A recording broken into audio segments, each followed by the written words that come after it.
नवरात्रि के पावन पर्व में माँ दुर्गा के 9 स्वरूपों की पूजा की जाती है। नवरात्रि के दूसरे दिन भक्त माँ ब्रह्मचारिणी की पूजा करते हैं। माना जाता है जो भक्त सच्चे मन से माँ ब्रह्मचारिणी की पूजा करता है उसके जीवन में सुख, शांति और शक्ति आती है। आज के इस वीडियो में हम जानेंगे माँ ब्रह्मचारिणी की पूजा का महत्व, कथा और सही पूजा विधि। माँ ब्रह्मचारिणी देवी दुर्गा का दूसरा स्वरूप है। ब्रह्मा का अर्थ है तपस्या और चारिणी का अर्थ है आचरण करने वाली, इसलिए माँ ब्रह्मचारिणी का तपस्या और त्याग की देवी माना जाता है। माँ के हाथ में जप माला और दूसरे हाथ में कमंडल होता है। उनका स्वरूप बहुत ही शांत और पवित्र माना जाता है। धार्मिक मान्यताओं के अनुसार माँ ब्रह्मचारिणी ने भगवान शिव को पति के रूप में पाने के लिए हजारों वर्षों तक कठोर तपस्या की थी। कहा जाता है उन्होंने कई वर्षों तक केवल फल और फूल खाकर तप किया। बाद में उन्होंने सूखे पत्ते भी छोड़ दिए थे और बिना भोजन के कठोर तपस्या की। उनकी इस कठिन तपस्या से प्रसन्न होकर भगवान शिव ने उन्हें अपनी पत्नी के रूप में स्वीकार किया। नवरात्रि के दूसरे दिन सुबह स्नान करके साफ कपड़े पहने माँ ब्रह्मचारिणी की प्रतिमा या तस्वीर के सामने दीपक जलाएं। माँ को चीनी, मिश्री और पंचामृत का भोग लगाएं।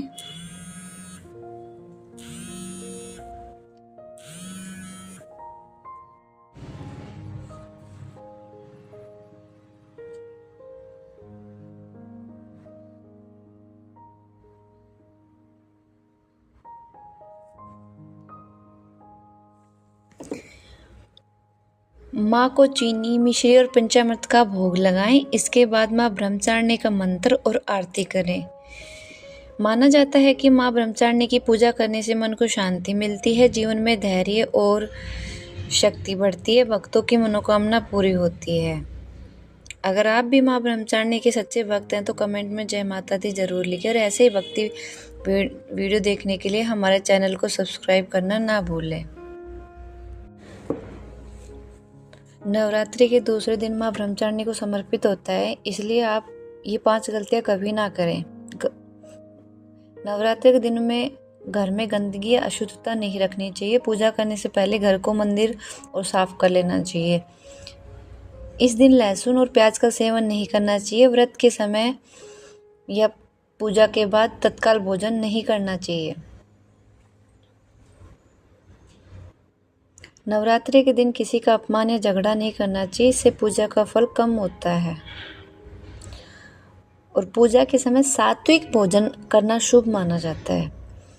पूजा के समय दीपक को बुझने नहीं देना चाहिए। माना जाता है कि दीपक बुझना अशुभ संकेत हो सकता है।